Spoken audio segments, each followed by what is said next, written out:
The first alien to break every bone in his body on Earth was named Vexthalan, and he did it by simply standing up.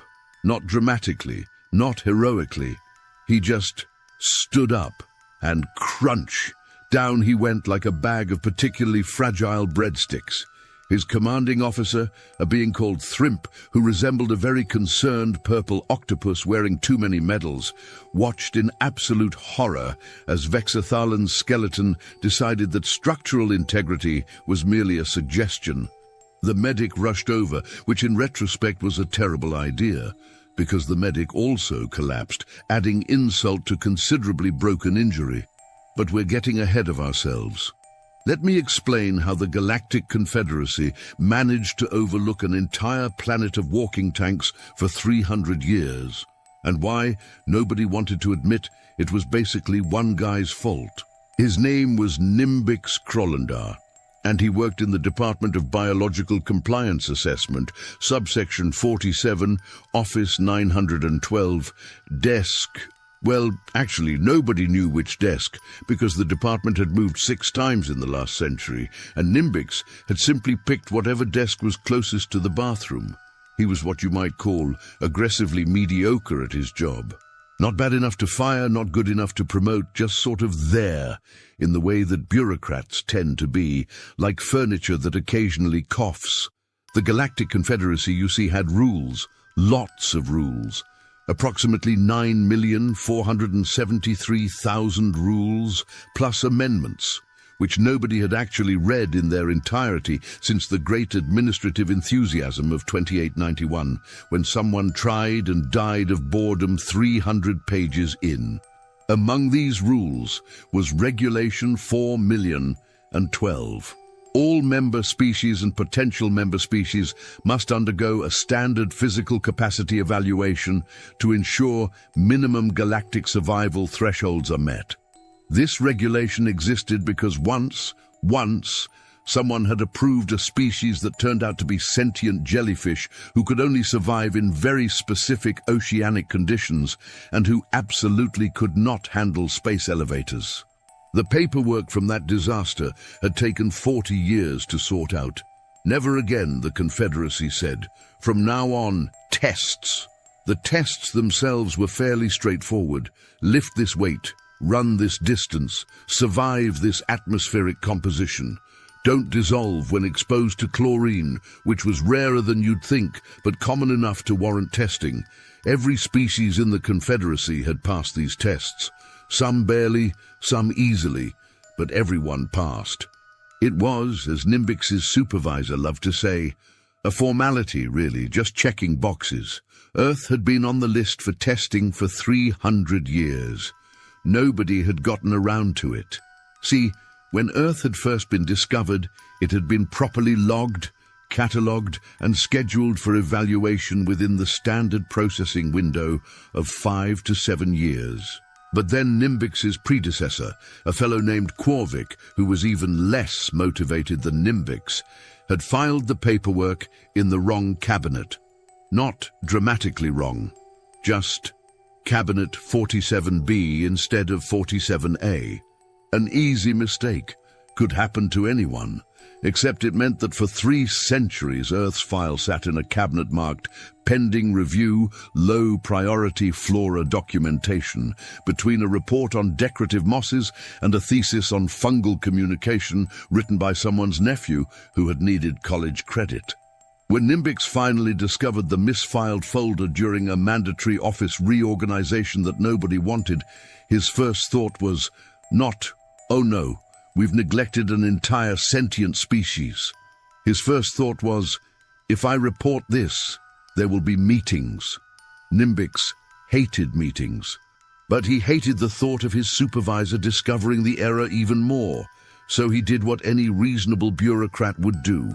He quietly scheduled the evaluation, marked it as routine processing, and hoped nobody would notice the 300-year gap. To his credit, nobody did. The Galactic Confederacy was far too busy arguing about trade tariff amendments to notice one little evaluation mission.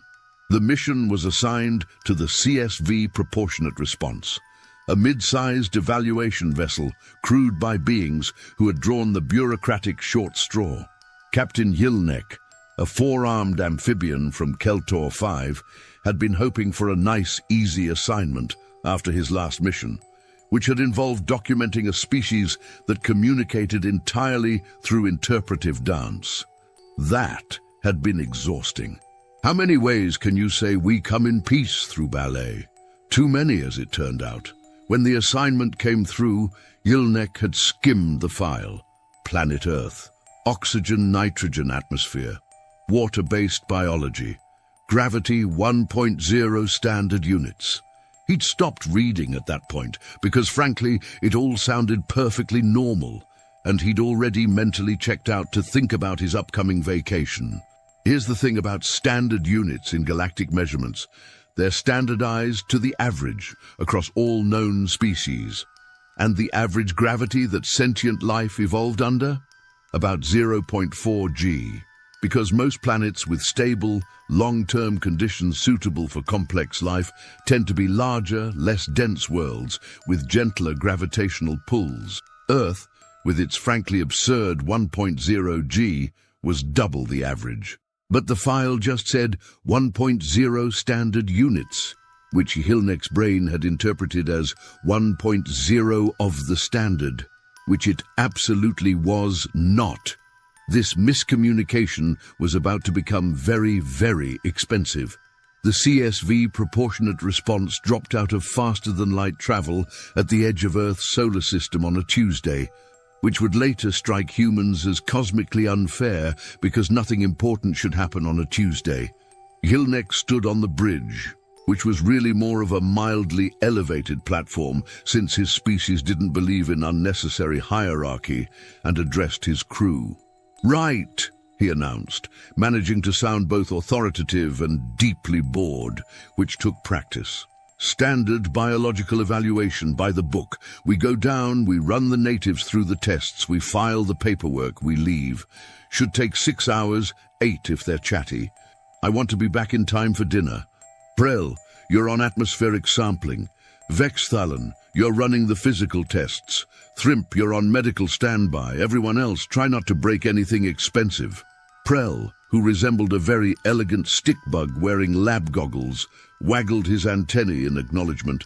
Vexthalen, who looked like someone had taken a praying mantis and given it military training and anger management issues, clicked his mandibles confidently. He was very good at physical tests. He held the ship record for the endurance run. Thrimp just rippled his tentacles nervously because Thrimp was nervous about everything, which made him an excellent medic. They approached Earth with all the confidence of beings who had done this 40 times before, and expected the 41st to be exactly the same.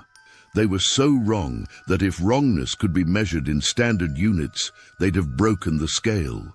The landing was textbook. Touchdown in a flat area outside a human settlement. Activate universal translators. Extend diplomatic greeting algorithms. Wait for locals to notice the enormous spacecraft that definitely wasn't there yesterday. The humans showed up relatively quickly, led by a woman named Patricia Thornwood, who had been walking her dog when she'd noticed, as one does, an alien spaceship parked in Riverside Park. Patricia was 63, had taught middle school English for 37 years, and had recently retired with the kind of patience that comes from confiscating thousands of smartphones and still believing in humanity's potential. She approached the ship with her terrier Biscuit, who was far more interested in the ship's landing gear than in first contact protocols. The boarding ramp extended. Yilnek descended, using all 4 arms for balance because the gravity felt weird, but he couldn't quite place why. He'd attributed it to travel fatigue. "Greetings," Yilnek announced in English, which the translator rendered perfectly. "I am Captain Yilnek of the Galactic Confederacy Department of Biological Compliance Assessment. We are here to conduct a routine physical evaluation of your species as per Regulation 4,012. This is entirely standard and nothing to be alarmed about." Patricia blinked. "A physical evaluation?" "Exactly!" Just some simple tests to ensure your species meets minimum galactic standards for durability, strength, and basic survival capabilities. Purely administrative. Yilnek waved two of his arms expansively. Should take just a few hours. Then we'll be out of your, tentacles? Hair? Surface layer? Hair, Patricia said dryly. And you just show up and test people. Well, we were supposed to show up 300 years ago, but there was a filing error, so we're a bit behind schedule. Nothing to worry about. Bureaucracy, am I right? Yilnek laughed, which sounded like gargling gravel. Happens all the time. Well, not all the time, but occasionally, more than never. Patricia looked at Biscuit. Biscuit looked at Patricia. Some sort of unspoken human-dog communication happened that Yilnek didn't understand, which was probably for the best. Fine, Patricia said, because arguing with bureaucracy was apparently universal. What do you need us to do? Wonderful. Cooperative species. Love that. Makes the paperwork so much easier. Yilnek gestured up the ramp. If you could just come aboard, we'll run some preliminary atmospheric compatibility tests, and then we'll proceed to the physical assessments. Nothing invasive, just some basic measurements and exercises. Patricia followed Yilnek up the ramp, Biscuit trotting behind.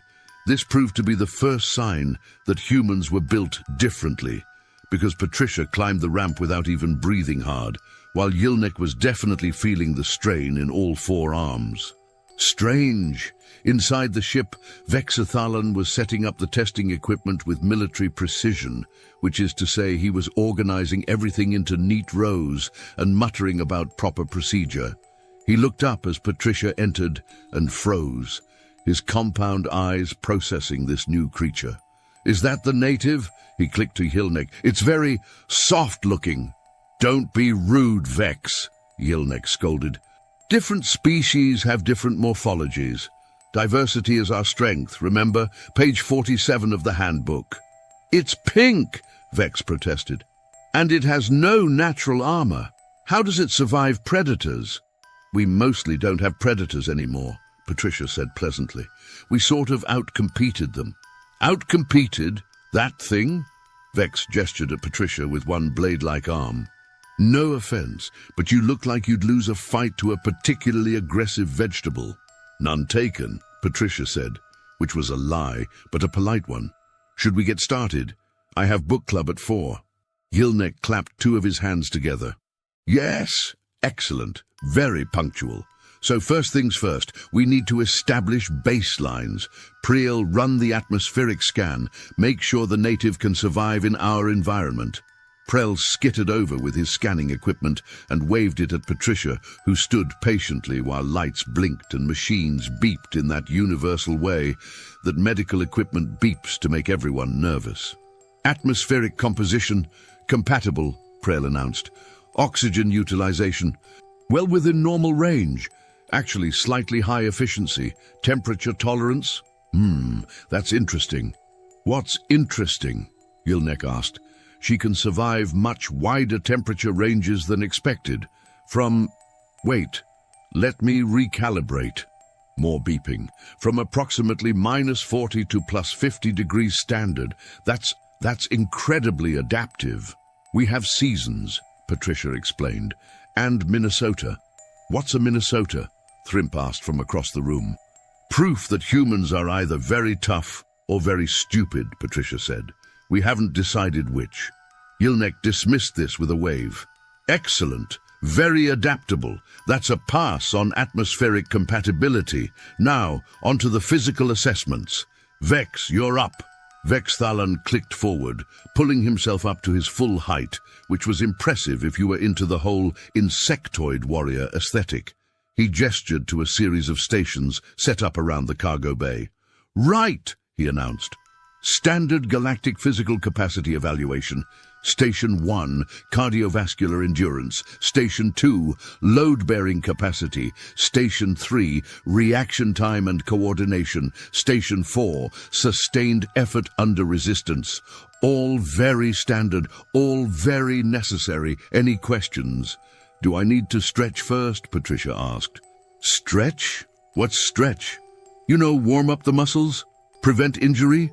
Patricia demonstrated by touching her toes, which made several aliens recoil because humans bending in the middle was apparently disturbing to species with exoskeletons. Your spine, Thrimp gasped. It's bending! Yeah, that's what spines do, Patricia said slowly. Ours don't. Vex clicked indignantly. That seems structurally unsound. It's actually very handy. Patricia straightened up. Okay, I'm ready when you are. Right, good, confident, I like that. Vex gestured to the first station. But first, let me demonstrate proper form so you understand what's expected. Watch carefully. This was when things started going wrong, though nobody realized it yet. Vex Thalan strode confidently to the endurance station, which was basically a treadmill designed for various leg configurations. He set it to standard evaluation pace, which was roughly what his species considered a brisk walk. He stepped onto the platform. He took one step, then another. On the third step, there was a sound like someone snapping a bundle of dry twigs, and Vex Thalan made a noise that the translator rendered as "Gah, what?" before collapsing in a heap of chitinous limbs. Everyone froze. "Vex?" Yhilnek approached cautiously. "Did you trip?" "My legs!" Vex shrieked. "Something's wrong with my legs." Thrimp rushed over, tentacles flailing with medical urgency. He ran a scanner over Vex Thalan's crumpled form and went a concerning shade of pale purple. "Captain," Thrimp said quietly, "his tibial struts are fractured, both of them, and his secondary support cartilage has compressed. He's suffered catastrophic structural failure. From walking." Yilnek's translator added extra emphasis because even the translator was confused. "That's impossible. He's our physical specialist. He runs marathons. He bench presses cargo." "Not here, he doesn't," Thrimp retorted, already applying some kind of spray cast to Vex's legs. "Something's wrong. Very wrong." Patricia raised her hand. Is he okay?" "Okay? He's broken." Yilnek spun to face her. "This has never happened before. Vex is in peak physical condition. He shouldn't just collapse." "Maybe it's the gravity?" Patricia suggested hesitantly. "The gravity?" Yilnek pulled out a scanning device and checked the readout. He stared at it, then he checked it again. Then he hit it several times because that's what you do with malfunctioning equipment. Then he checked it a third time. "Oh no," he whispered. "Oh no, oh no, oh no." "What? What?" Thrimp demanded while trying to keep Vex from thrashing and breaking more bones. "The gravity." Yilnek's voice went up several octaves. "It's not 1.0 standard, it's 1.0 absolute, as in 1 times the base unit. This planet has twice the gravity we evolved under. It's not normal, it's extreme."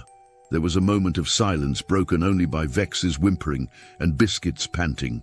"So," Patricia said carefully, "you're telling me you came here to test us, but you can't handle our planet." "This is not a normal planet," Yilnek protested. "Who evolves under 1 full standard unit? That's insane. That's like living at the bottom of a pressure chamber every single day, all the time." "It's really not that bad once you get used to it," Patricia said. "I mean, my knees complain sometimes, but that's mostly age." "Your knees?" Yilnek clutched his head with all 4 hands. "Your knees complain? My colleague's legs just exploded, and you're worried about complaining knees." "They didn't explode," Thrimp corrected weakly. "They fractured, comprehensively, but not exploded." "Not the point, Thrimp." Prell had been very quiet during this exchange, mostly because he was running calculations on his datapad with the kind of intensity that suggested someone had just divided by 0 in his worldview. He looked up, antennae drooping. "Captain," he said quietly, "if the gravity here is 1 full standard unit, and the native just walked up our boarding ramp without any signs of distress, and our species evolved at approximately 0.4 standard units." "Yes?" Yilnek asked with dread. "Then proportionally, she's operating under 0.4 times the resistance we would be, which means, relatively speaking..." Prell paused, recalculating. She's approximately 2.5 times stronger than she would need to be to pass our standard tests. That can't be right, Hillneck sputtered. That would make all of them super soldiers, Vexthalen groaned from the floor. We came to test a planet of super soldiers. This is the worst assignment ever. Patricia cleared her throat. I'm really more of a super librarian, if we're being accurate. I can't even open pickle jars without running them under hot water. You're probably stronger than our entire security force, Vex wailed. Do you know how humiliating that is? I didn't mean to be, Patricia protested. I just live here. It's not like I chose the gravity. Hillneck was having what could only be described as a slow-motion panic attack. His skin was shifting through several colors that the translator unhelpfully rendered as, "Oh dear," "Oh my," and "Oh expletive." "Okay," he said, trying to calm down. "Okay, this is fine. This is manageable. We need to adapt, adjust the test parameters. We can't conduct the evaluation under Earth gravity because clearly none of us can survive it, so we'll bring the native back to the ship, where we have artificial gravity set to comfortable levels, and we'll test her there. Problem solved." "Captain," Thrimp said hesitantly, "she's been standing here the entire time under double gravity load. Hasn't even sat down. How long has it been? 15 minutes? 20, Patricia corrected. Nearly 21, actually. 21 minutes! Thrimp's tentacles quivered. "I need to sit down after 15 minutes under normal gravity. She's been carrying double weight for 21 minutes, and she's not even breathing hard."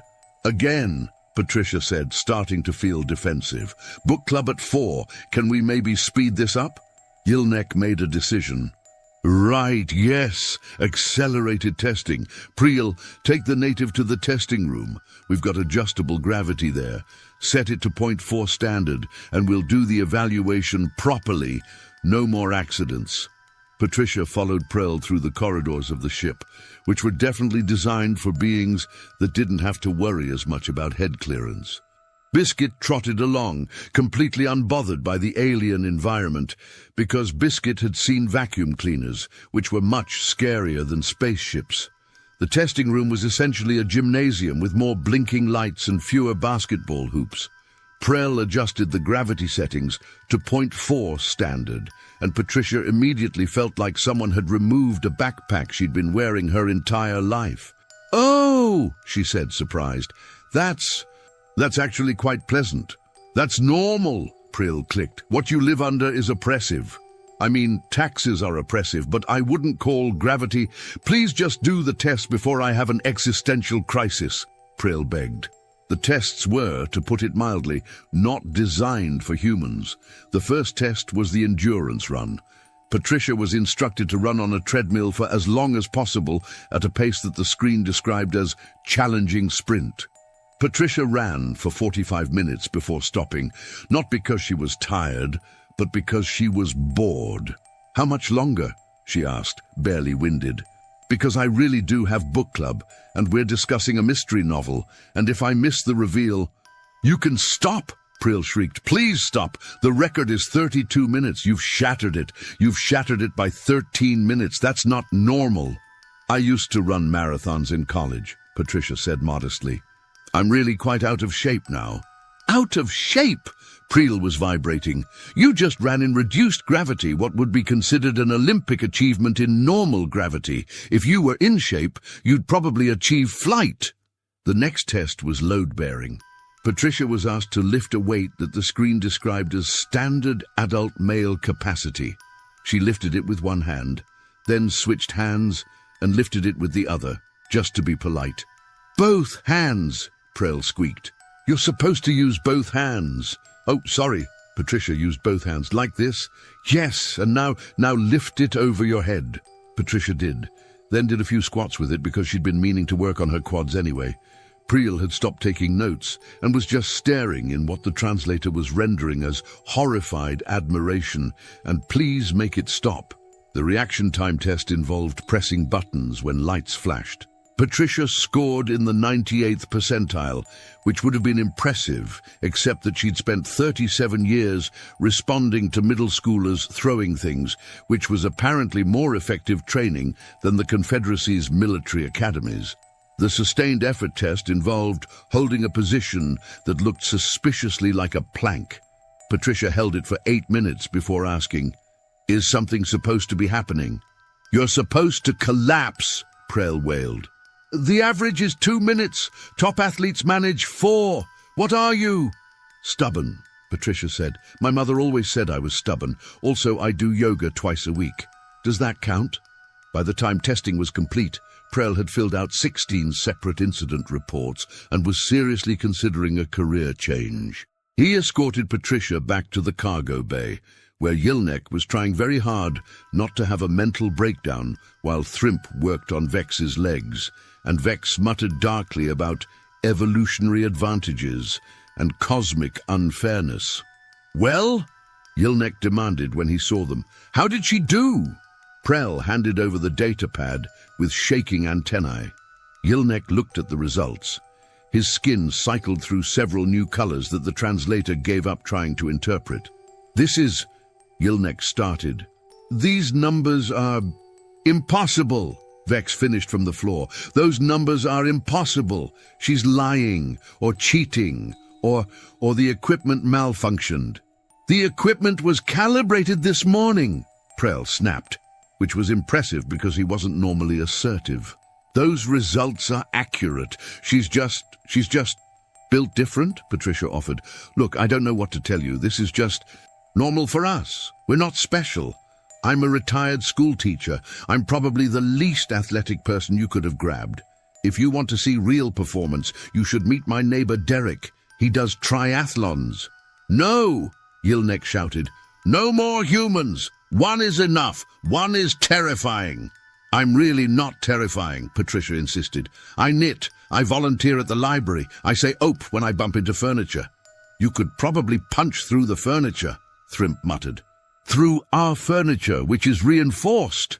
There was a long moment of silence, broken only by Biscuit scratching his ear, which somehow made everything worse because even the human's pet was completely unbothered by the gravity that had crippled Vexathalan. Yilnek pulled himself together with visible effort. "Right, okay, so the native has passed, obviously, with record scores, which we will definitely be filing in the appropriate reports. Definitely." Something in his tone made Patricia suspicious. "You are going to file the reports, right?" "Absolutely. Of course, full transparency, that's our motto. Well, one of them, page 63 of the handbook." Yilnek was talking very fast. "It's just that, well, there's a lot of context that needs to be included. Historical context, geological context, gravitational context. These things take time to document properly." "You're going to bury this in paperwork, aren't you?" Patricia said flatly. "Bury is such a negative word. We prefer contextualize, or perhaps strategically archive." Yilnek's skin was doing something that suggested he was sweating, metaphorically speaking. "Look, you have to understand. If word gets out that we found a planet of beings who are literally twice as strong as the galactic average, just by virtue of where they live, there will be implications." "What kind of implications?" Patricia asked. "Military implications," Vex groaned. "Political implications, economic implications. Every species in the Confederacy will want to recruit you, or ban you, or study you, or possibly all three. You'll be the most controversial species in galactic history." "We're really not that interesting," Patricia protested. "We just want to live our lives, read our books, walk our dogs, pay our taxes on time. Is that so much to ask?" "You don't understand." Yilnek clutched his head again. "There are species in the Confederacy that have wars over trade disputes. Imagine what they'd do if they found out there's a planet of beings who could serve as super soldiers just by showing up. You'd never have peace again." Patricia considered this. She looked at Biscuit. Biscuit looked back with the wisdom of dogs everywhere, which was mostly, "I don't know what's happening, but I'd like a treat." So what are you saying? Patricia asked slowly. That you're going to... What? Pretend we don't exist? Not exactly, Yilnek said quickly. We'll file the evaluation. We'll note that Earth is approved for Confederacy contact. It's just that we might, possibly, include some language in the report about environmental hazards and atmospheric peculiarities, and maybe a suggestion that direct contact be postponed temporarily for safety reasons. You're going to classify us as too dangerous to visit, Patricia said incredulously, because we live here successfully. Not dangerous, just challenging, logistically challenging, for species with different evolutionary backgrounds. Yilnek was really committed to this spin now. It's for everyone's safety, including yours. Think about it. Do you really want a bunch of aliens showing up who can barely walk on your planet? It would be an insurance nightmare. He has a point, Thrimp admitted. Can you imagine the liability paperwork? I broke my third favorite tentacle just thinking about it. Patricia sighed the sigh of someone who has dealt with too much bureaucracy in her life and knows when she's beaten. Fine, fine. Mark us as logistically challenging, or whatever makes you feel better. Just maybe come back when you've figured out how to handle the gravity. We're not trying to be intimidating. We just live here. We will, Yilnek promised, already ushering her toward the exit. We'll definitely schedule a follow-up in the future, the distant future, after we've developed appropriate safety protocols and better equipment and possibly exoskeletal support for us, not you. You're clearly fine. Patricia found herself back outside the ship, Biscuit at her side, watching as the CSV proportionate response prepared for a hasty departure. The loading ramp retracted with what could only be described as panic speed. The ship lifted off, wobbled slightly, and then shot into the sky like someone had set off a firecracker under it. Patricia checked her watch. She had 40 minutes to get to book club. Plenty of time. Well, Biscuit, she said to her dog, that was weird. Should we tell people? Biscuit tilted his head, considering. Then he sneezed, which Patricia took as probably not worth the hassle. They walked home. Neither of them brought up the aliens again. Patricia went to her book club, where everyone agreed that the mystery novel's ending was disappointing, but the refreshments were excellent. Nobody asked why she was late, and she didn't volunteer the information. Aboard the CSV proportionate response, Yilnek was having a very different experience.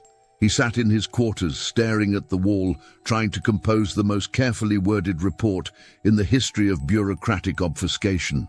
Status report, he typed slowly. Earth biological evaluation completed. Species status approved for Confederacy contact with significant reservations. He paused, then deleted significant reservations and replaced it with environmental compatibility concerns. Native species demonstrates adequate physical capacity for galactic standard requirements. Delete. Native species demonstrates exceptional physical capacity well above galactic standard requirements. Delete. Native species demonstrates absolutely terrifying physical capacity that should probably be classified. Delete, delete, delete. He settled on. Native species demonstrates physical capacity consistent with planetary environmental conditions. Further study recommended before establishing permanent diplomatic channels. Suggest caution when conducting future evaluations due to unusual gravitational parameters. There. Technically accurate. Completely unhelpful. Perfect bureaucracy. He attached Prail's data files, Thrimp's medical reports, and Vex's very lengthy and very bitter complaint about evolutionary privilege and unfair planetary advantages.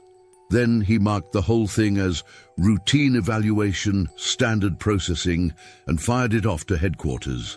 Then he poured himself something that was approximately alcohol, and tried to forget that somewhere in the universe there was a retired schoolteacher who could probably bench press his entire ship. The report arrived at Galactic Confederacy headquarters 3 days later, where it was logged, filed, and assigned to Nimbix Krollandar. Because of course it was. The universe has a sense of humor, and that sense of humor is cruel. Nimbix opened the file with the enthusiasm of someone opening a tax audit notification. He read the first page, then the second. Then he went back and read the first page again, because surely he'd misunderstood something. "Oh no," he whispered, echoing Yilnek from parsecs away. "Oh no, no, no." He pulled up the original Earth file, the one that had been misplaced for 300 years. He compared the planetary data. He ran calculations. He checked them twice. Then he checked them 3 times, because mathematics couldn't possibly be that cruel. They were.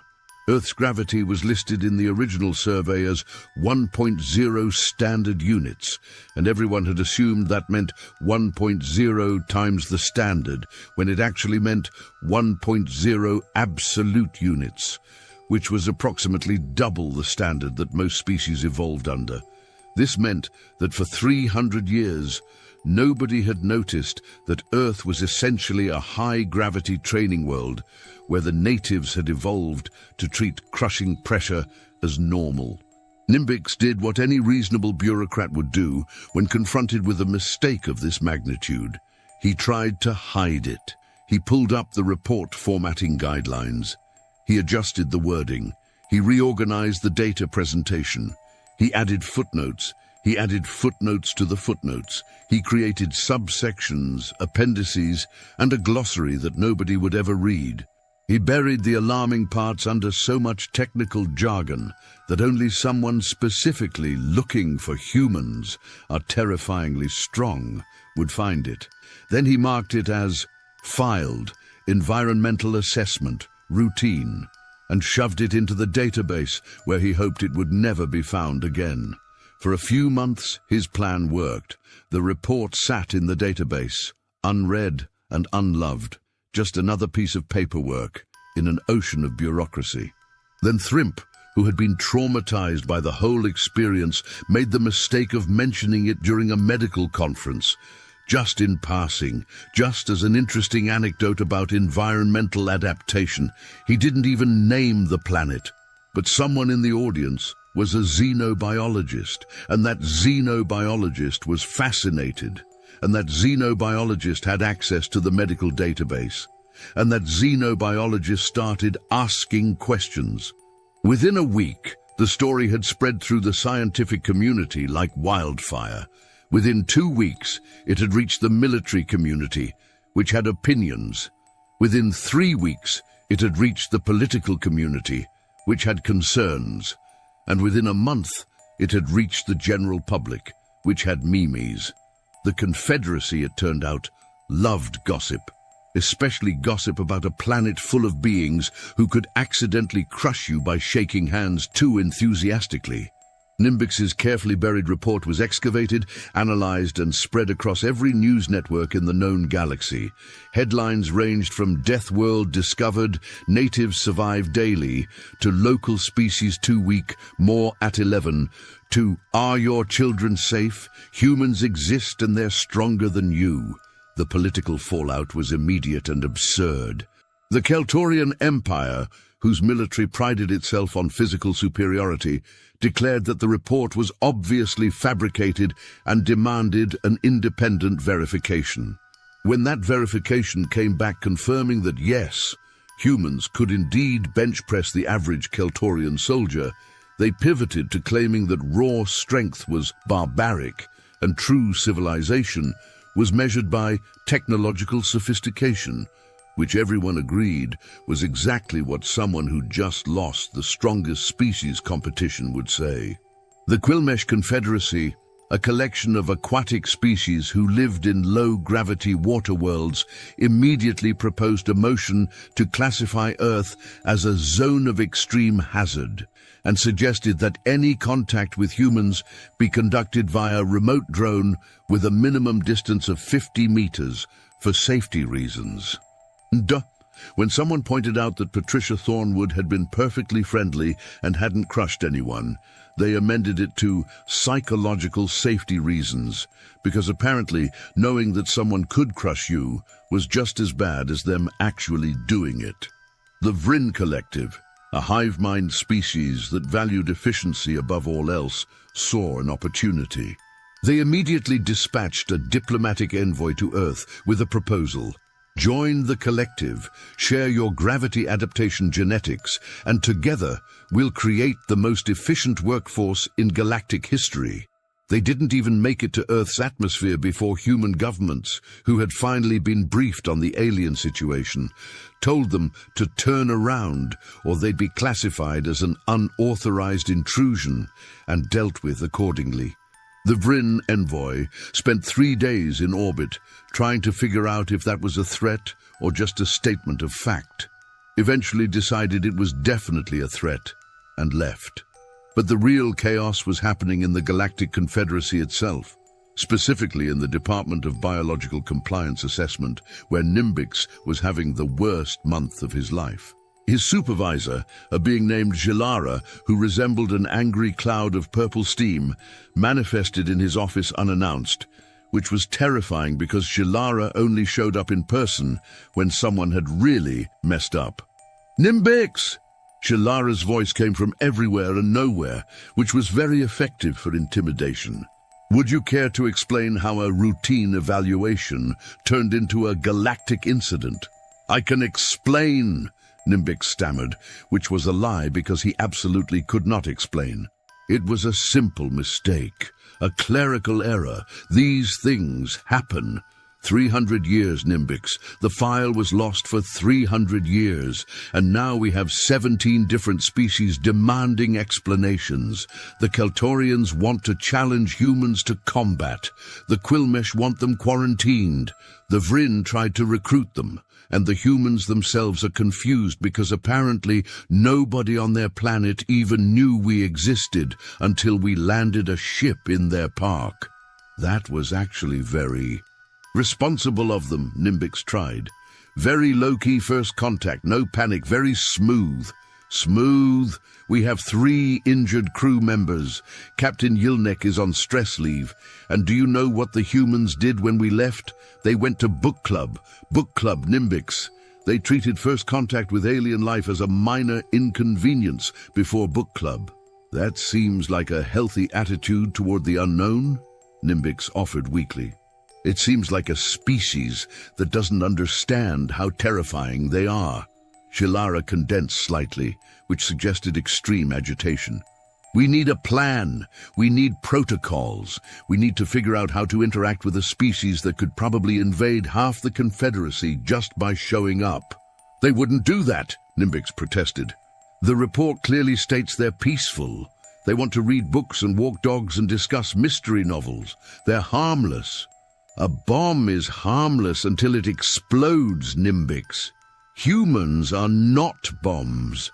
They're worse. Bombs don't knit or say ope or have book clubs. At least with a bomb, you know what you're dealing with." This conversation was interrupted by Nimbix's communication device, which was receiving an urgent transmission from Earth's newly established Department of Alien Relations, which had been created approximately 3 weeks ago when human governments realized they probably needed to coordinate this whole "we're not alone" thing.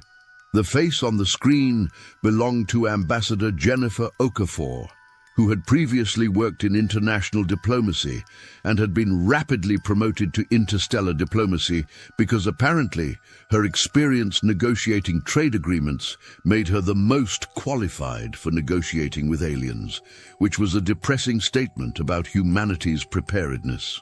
"Hello," Jennifer said cheerfully. "Ambassador Okafor, representing Earth. I understand there's been some confusion regarding our recent evaluation." Jilara manifested closer to the screen. "Confusion! Your species is causing galactic panic." "I'm very sorry about that," Jennifer said, maintaining diplomatic composure. "We're just as surprised as you are. We had no idea we were, what was the phrase? Logistically challenging." "You're not logistically challenging. You're existentially challenging," Jilara fumed. "Do you have any idea what your existence means for galactic politics?" "Not really, no. That's why I'm calling. We'd like to open formal diplomatic channels and discuss how we can de-escalate." Is that the right word? We don't want to cause panic. We just want to exist peacefully and maybe figure out this whole space thing. Jalara pulsed with what might have been a migraine. You want to casually enter galactic civilization as if you're not walking weapons. We're not weapons, Jennifer protested. We're just people, normal people, who happen to live on a planet with slightly higher gravity. That's not our fault. Slightly higher? It's double. Well, yes, but it's not like we chose that. We just evolved here. What are we supposed to do? Apologize for plate tectonics? Nimbix, seeing his supervisor about to have an aneurysm, or whatever equivalent his species had, jumped in. Perhaps we could arrange a more formal evaluation, under controlled conditions, with proper safety equipment and extensive medical support. We'd be happy to accommodate, Jennifer said immediately. We can provide low-gravity environments for visitors. We've actually been working on that. It turns out that if we build facilities at higher altitudes and use some creative architecture, we can simulate approximately 0.6 standard gravity. Would that help? Jalara paused. You've been working on this for how long? About 3 weeks, since we found out aliens exist and apparently can't handle our planet. We're very motivated to be good neighbors. 3 weeks? You designed and built low-gravity facilities in 3 weeks? Well, built is a strong word.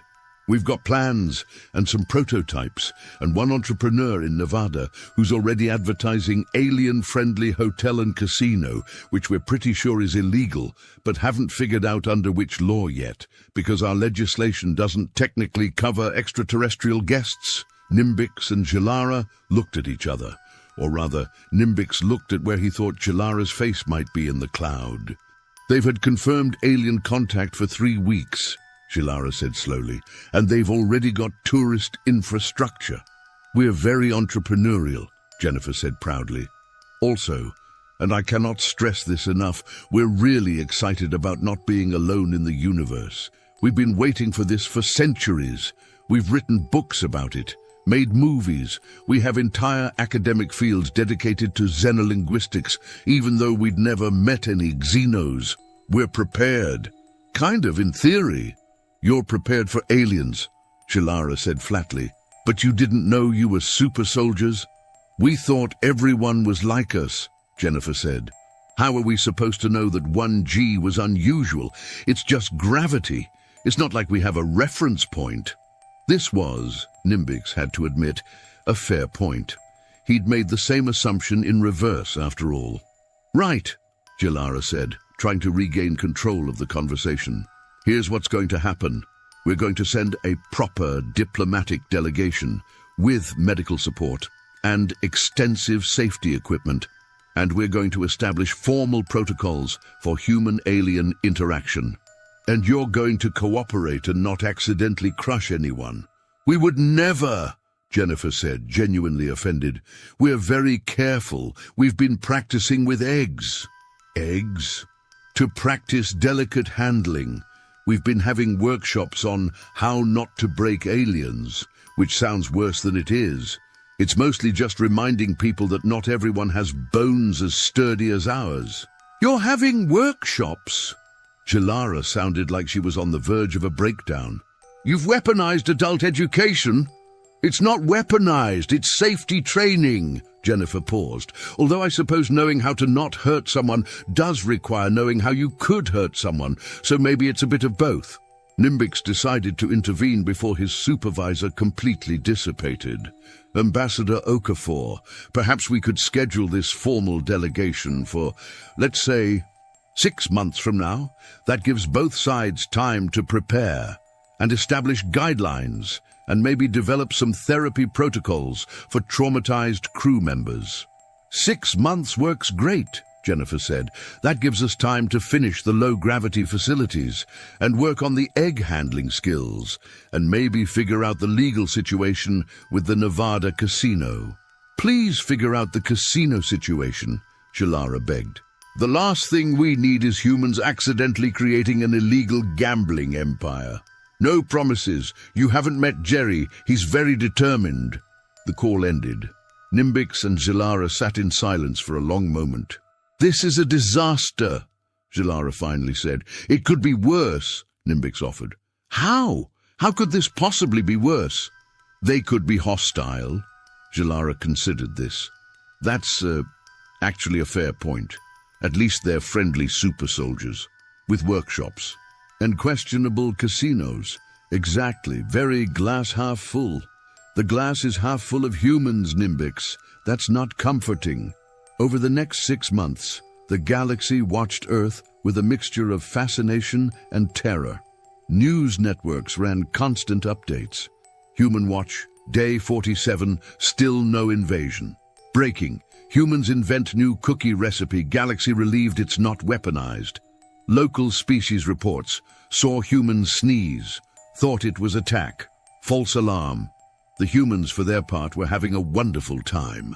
First contact had been a dream for so long that the reality of it, even with all the complications, was thrilling. Human scientists collaborated with alien scientists via long-distance communication, carefully avoiding topics like how much can you lift and focusing on more neutral subjects like mathematics and physics. Human artists created works inspired by alien cultures. Human musicians composed songs incorporating alien instruments, or at least their best approximations of alien instruments based on descriptions. Human chefs experimented with recipes that might be compatible with alien biologies, which led to some interesting failures and one surprisingly successful pudding that 3 different species found palatable. Patricia Thornwood, the accidental first contact, was briefly famous and deeply uncomfortable with it. She gave exactly 1 interview where she said, "I just walked my dog and ended up involved in galactic politics, which is honestly not that different from HOA meetings, except the aliens are more reasonable." Then she refused all other requests and went back to her book club, which had moved on to a romance novel that everyone agreed was much better than the mystery. The low-gravity facilities were completed ahead of schedule because humans, it turned out, were very good at building things when motivated. The Nevada casino was shut down after a lengthy legal battle that established that yes, you do need special permits for alien gambling, and no, claiming extraterritorial jurisdiction does not exempt you from state law. Jerry was disappointed, but philosophical about it. Finally, 6 months after the initial evaluation, the CSV diplomatic endeavor approached Earth. This time, they were prepared. The ship was equipped with adjustable gravity, extensive medical facilities, and enough safety equipment to survive a small war. The crew had undergone specialized training. They'd practiced moving in high-gravity environments using simulation chambers. They'd studied human behavior, human culture, and human physiology. They were ready. Captain Yilnek, who had recovered from his stress leave and been assigned to this mission specifically because he'd already met humans and survived, stood on the bridge with grim determination. Wait, no. He'd been told not to have grim determination because apparently humans found that off-putting. He stood with cautious optimism. That was better. "All right, everyone," he addressed his crew. "We know what we're dealing with now. No surprises, no accidents.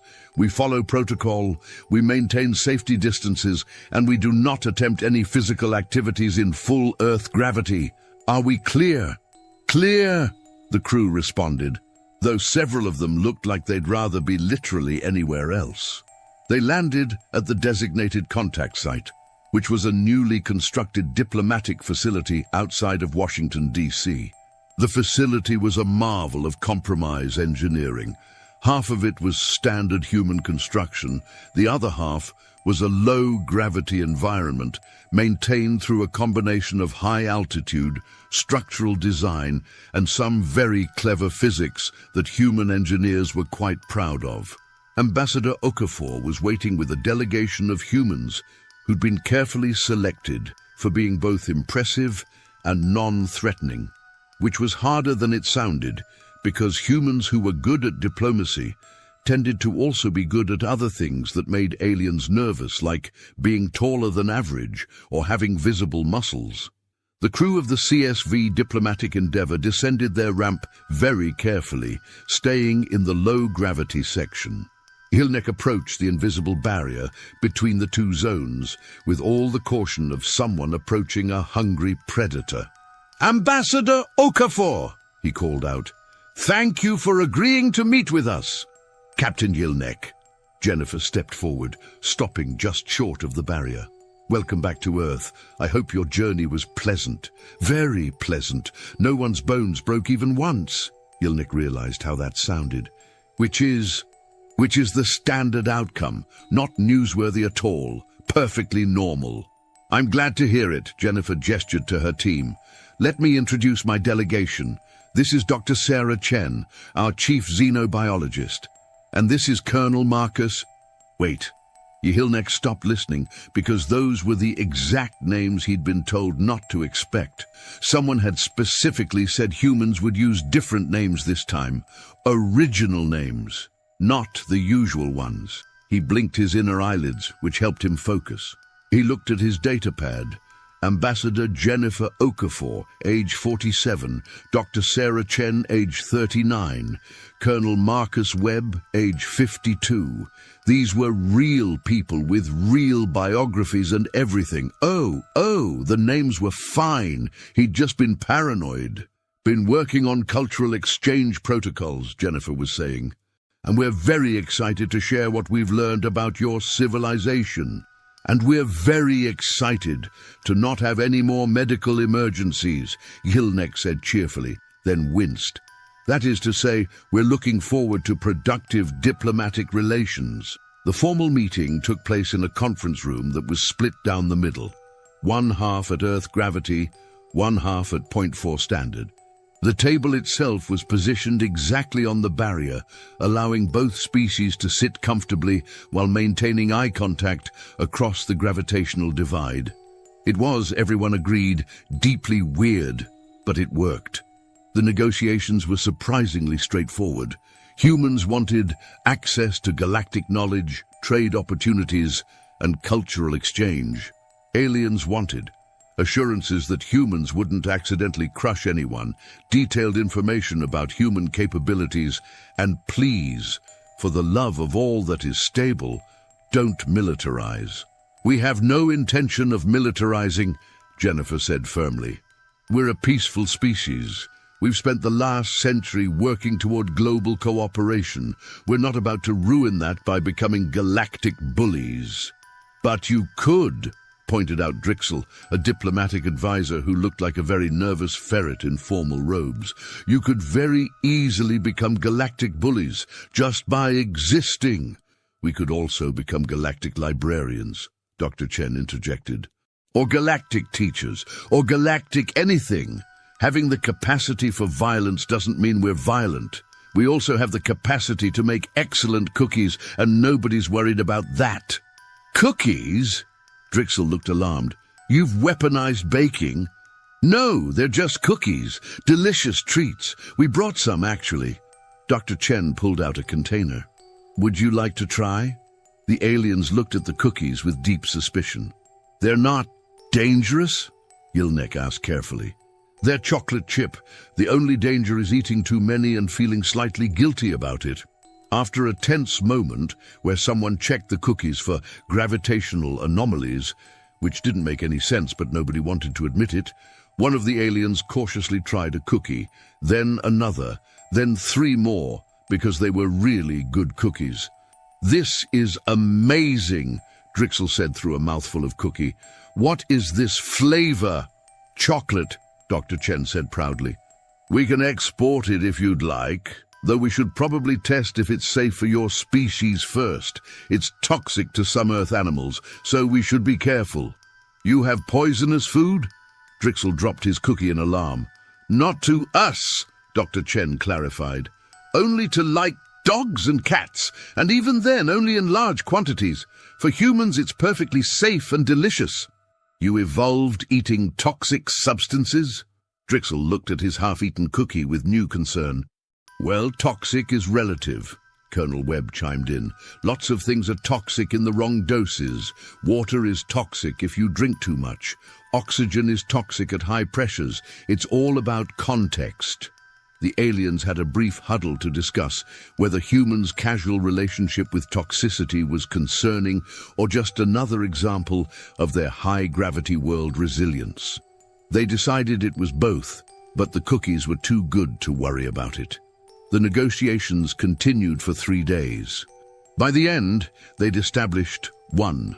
Earth would be granted provisional membership in the Galactic Confederacy, with full membership pending a review period of 5 standard years.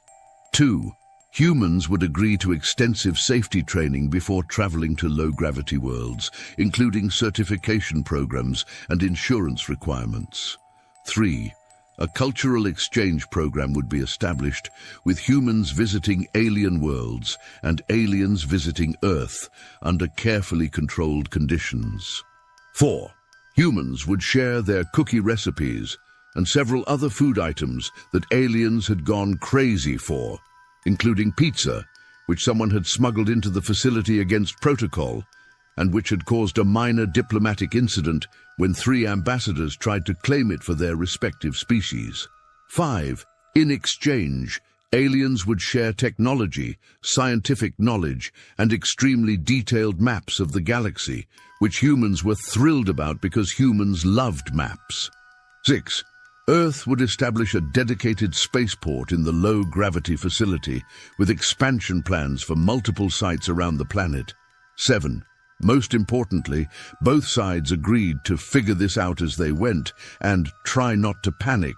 And seriously, let's all just be cool about this. The treaty was signed with great ceremony.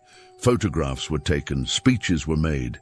Someone made a joke about humans throwing their weight around, which got nervous laughter from the aliens and genuine laughter from the humans who thought it was hilarious. As the alien delegation prepared to leave, Yilnek approached Ambassador Okafor privately. "Can I ask you something?" he said quietly. "Are you really not worried about all this? About how other species see you? About the responsibility?" Jennifer smiled. "Captain, we've spent our entire history being worried about something. Predators, disease each other, climate change, whether we left the oven on. We're very good at being worried. But we're also very good at adaptation, at figuring things out, at making it work despite the odds." She gestured out the window, where Earth hung in the sky, blue and green and beautiful. "We evolved on a planet that's apparently a high-gravity nightmare by galactic standards. We survived ice ages and plagues and our own worst impulses. We built civilizations in deserts and tundra and tiny islands in the middle of nowhere. We sent robots to other planets before we even met aliens. We're stubborn and creative, and yes, apparently strong, but mostly we're just persistent. We keep going, and now we've got a whole galaxy to be persistent in." Yilnek considered this. "That's either very inspiring or very terrifying." "Why not both?" Jennifer said cheerfully. "Welcome to humanity. We contain multitudes." The CSV diplomatic endeavor left Earth's atmosphere without incident, which was considered a major success. As they accelerated toward the jump point, Yilnek filed his report with significantly less panic than last time. "Diplomatic contact successful," he wrote. "Humans remain friendly, cooperative, and alarmingly strong. Cultural exchange protocols established. Cookie recipes acquired. Highly recommend immediate distribution to all Confederacy members for morale purposes. Earth approved for provisional membership. Recommend continued caution, but not panic. They're just people. Very strong people, but people." He paused, then added, "Also, they're very excited to meet us, which is somehow the most terrifying part. But maybe that's okay. Maybe having neighbors who are excited to meet you is better than having neighbors who want to conquer you, even if those neighbors could absolutely conquer you if they felt like it, which they don't, because they'd rather make cookies and discuss mystery novels. The galaxy just got more interesting." Back on Earth, Patricia Thornwood was walking Biscuit in the same park where the first contact had occurred. Someone had put up a small plaque, "First Contact Site," where humanity met the universe, and everyone was confused but polite about it. She smiled. Then she went home, because book club was starting soon, and they were discussing a science fiction novel about alien contact that was, everyone agreed, now hilariously dated in its assumptions, but still a fun read. Somewhere in the galaxy, Nimbix Krollandar received notification that his error, while catastrophic, had ultimately resulted in successful first contact and would not result in termination, but rather a stern note in his personnel file and mandatory training on proper filing procedures and how not to lose entire planets. He considered this a win. And somewhere in deep space, on worlds that had barely heard of Earth, species began to adjust their understanding of the galaxy. Humans existed. Humans were strong. Humans were friendly. And humans made really good cookies.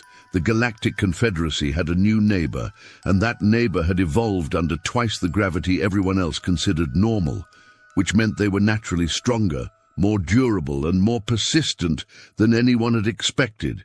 They could have been conquerors. They could have been tyrants.